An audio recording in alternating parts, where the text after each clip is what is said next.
Martti Katajisto jäi ulkonäkönsä vangiksi, näin suomalaistähti vietti loppuelämänsä. Kirjoittanut Tarmo Poussu. Ulkonäkö auttoi Martti Katajistoa nousemaan tähdeksi, mutta siitä tuli hänen uraansa rajoittava taakka.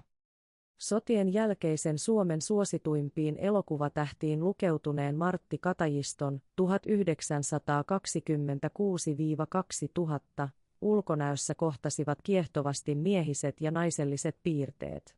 Edellistä edustivat pitkän huiskea vartalo ja ryhdikäs olemus, jälkimmäistä kaunispiirteiset kasvot ja tuuheina lainehtivat hiukset.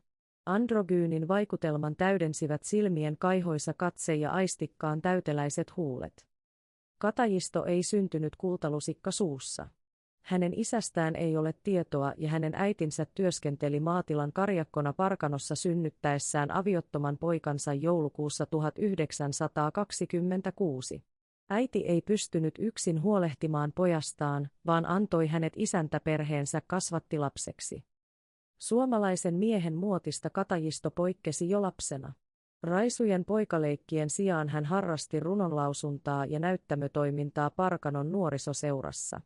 Suomen teatterikoulusta hän valmistui 1947 saaden samana vuonna kiinnityksen Helsingin Kansanteatteriin. Ensimmäiset elokuvaroolinsa Katajisto teki 1940-luvun lopulla. Läpimurroksi muodostui kiihkeän ja kapinallisen Nokian rooli Valentin Vaalan 1948 ohjaamassa klassikossa Ihmiset suvyyössä.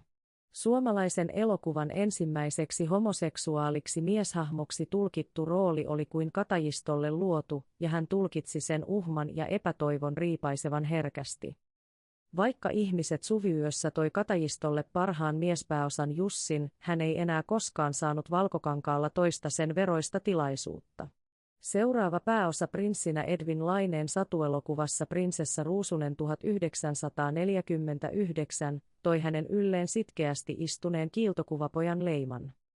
Kenties 1950-luvun suomalaisessa elokuvassa ei oikein ollut paikkaa Katajiston edustamalle miehen mallille. Siksi hänet lokeroitiin romanttisten elokuvien koreaksi kosiaksi tai unelmoivaksi taivaanrannan maalariksi. Todellisia taitojaan Katajisto väläytteli vankilasta vapautuvana nuorukaisena Yhden yön hinnassa ja nimihenkilön poikana Niskavuoren hetassa. Kansainvälistä näkyvyyttä toi pääosa Berliinin elokuvajuhlilla esitetyssä satuelokuvassa Nukkekauppias ja kaunis Lilith 1955. 60-luvulla Katajiston roolit niin teatterissa kuin Valkokankaalla harvenivat. Televisio- ja radiotyöt pitivät hänet leivässä, mutta maineen päivät jäivät yhä kauemmas. Vuonna 1993 Katajisto teki hätkähdyttävän paluun Veikko Aaltosen elokuvassa Isä meidän. Siinä hän esittää dementoitunutta vanhusta, jota aikuinen poika syyttää seksuaalisesta hyväksikäytöstä. Elämänsä lopulla Katajisto viihtyi Ranskan Provencessa, josta hän osti talon ystävänsä Erik Söderströmin kanssa. Naimisiin hän ei koskaan mennyt eikä häneltä jäänyt perhettä. Katajisto menehtyi pitkäaikaiseen sairauteen Helsingissä vuonna 2000. Hänet haudattiin Kansallisteatterin näyttelijöiden yhteishautaan Hietaniemen hautausmaalle. Katarina Kaunis-Leski TV1 kello 13.20 keskiviikkona 16.10.